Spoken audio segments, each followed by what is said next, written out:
Seditious abuse. Kiva Win's going to explain what that phrase means as Republicans continue to try to steal this election. Seditious abuse. Thank you, Attorney General Shapiro of Pennsylvania. That's exactly what this is. It is not a Trump effort or filings by attorneys general or a long-shot legal dispute. It is seditious abuse. Seditious abuse dressed up as a lawsuit by the corrupt Attorney General of Texas, who is under investigation by the FBI and facing decades in prison, and who is fishing for a Trump pardon. It seeks to have all the voting in Georgia, Michigan, Pennsylvania, and Wisconsin erased, and to have Donald Trump installed as an unelected dictator.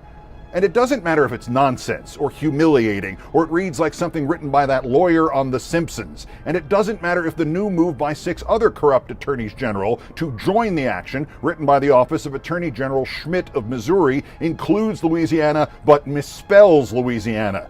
The very act of filing this suit, as Attorney General Shapiro has now written in his response, is seditious abuse.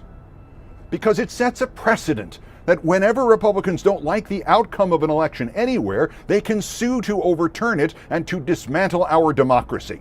And soon or late, one of these lawsuits will work.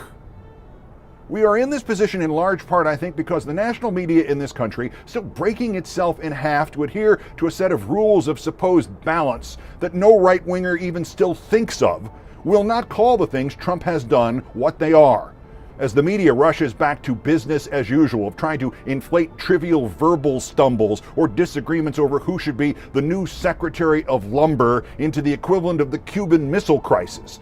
We have not called Trump's insanity, insanity. We have not called Trump's racism, racism. We have not called Trump's crimes, crimes. And we have not called Trump's latest gathering at the White House what it is. It was not the conference of Trump and some state attorneys general. It was not a lunch. It was the assembling of a cabal, a revolution, a conspiracy, a coup. It was a meeting of Trump and his conspirators who are bent on illegally, unconstitutionally, and traitorously overturning the outcome of a fair and uncontested presidential election.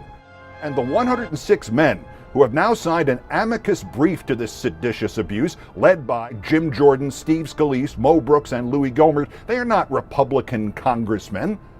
They are traitors to democracy. And these lawsuits, and the formulating new plan to overturn the Electoral College vote in the House, stop thinking this is mere politics. Stop thinking, perhaps worst of all, that this will all go away on January 20th.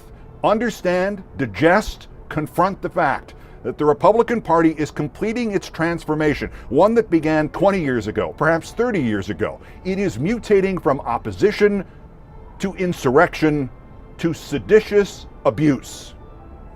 To quote Abraham Lincoln from 1862, the dogmas of the quiet past are inadequate to the stormy present. We must think anew and act anew. We must disenthrall ourselves, and then we shall save our country. And that quote from the Civil War is chosen deliberately from the Civil War, because that is the mindset in which Trump and his conspirators are now operating. They are operating against America. This week alone, the Arizona Republican Party tweeted about people being willing to die to keep Trump in power.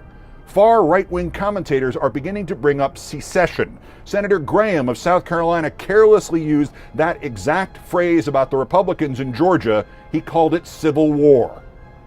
With Trump and the conspirators' sedition meeting at the White House, with Trump's threatening phone call to the Attorney General of Georgia on Tuesday night, with the rumblings from that Russian asset, Senator Ron Johnson of Wisconsin, that he will seek to interfere with the Electoral College vote, with Trump's endless and endlessly more insane public pronouncements that, to cut to the chase, he should get to be president, no matter what the election results were. Whatever their original intent was or is, Senate Majority Leader McConnell and House Minority Leader McCarthy and the 17 states Attorneys General and Ron Johnson and Kelly Loeffler and David Perdue and Lindsey Graham and Ted Cruz and Tom Cotton and Rudy Giuliani and all the others, including virtually the entirety of the National Republican Party, are now actively committing seditious abuse against the United States of America, and we need to face that threat realistically. They are not enacting some political strategy of don't offend our base. They have not simply found another political hobby horse to ride like anti-immigration or Hillary's emails. And they are certainly not taking the path of least resistance, and they're not merely echoing the post-election uncertainty of 2000. This is a coup. This is seditious abuse. If it works, God help us. If it doesn't work, God help us.